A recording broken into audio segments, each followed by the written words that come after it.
আমি সব পুলিশকে দোষ দেব, পুলিশকে কাজ করতে দেওয়া হয়। আমি ওনার মন্ত্রিসভায় ছিলাম। বাংলার প্রত্যেকটা মানুষ জানে উনি একটাই পোস্ট সব ল্যাব পোস্ট করে রেখেছে। উনি যা বলবেন ওখানকার সিপি থেকে কনস্টেবল তাই করতে হবে। এখানেও সিপির কোন ক্ষমতা আছে? ওখান থেকে যা ফোন আসবে নির্দেশ আসবে বলে গোটা রাজ্যটাকে স্থবির করে রেখেছেন মুখ্যমন্ত্রী মমতা বন্দ্যোপাধ্যায়। সেই কারণে পশ্চিমবঙ্গের এই অবস্থা। পুলিশের যদি হাত পা বেঁধে রাখেন পুলিশ কাজ করবে কি? পুলিশের মধ্যে দক্ষ পুলিশ অফিসার আছে, ব্যবহার করা হয় না।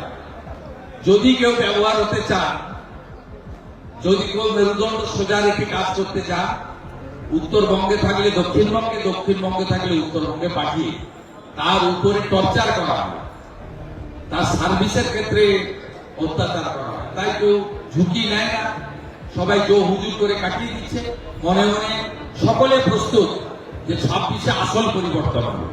এত নিম্নমানের চোর আমি আমার জীবনে দেখিনি।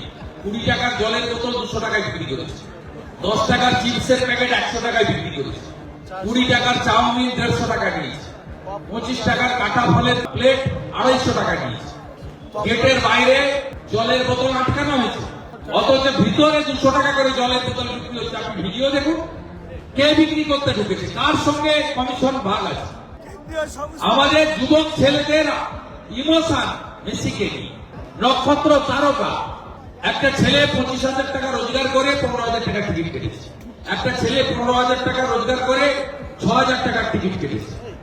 আমি যাকে আজকে দুপুরের সামনে এনেছি, আঙুল ভেঙে দিয়েছে পুলিশ, সঞ্জয় হালদার। সে একটা জোগাড়ের মিস্ত্রি, 12,000 টাকা রোজগার, 5,000 টাকা দিয়ে তার যে আবেগ মেসিকে নিয়ে, তার গুরুদেব, সে তাকে খেলার জগতে ভগবান বলে মনে করে। আজকে এই যুবকদের ইমোশন নিয়ে আপনারা যে খেলাটা খেললেন আর যেভাবে নৃশংসভাবে পিটিয়েছেন, এই নিন্দা করার কোনো ভাষা নেই।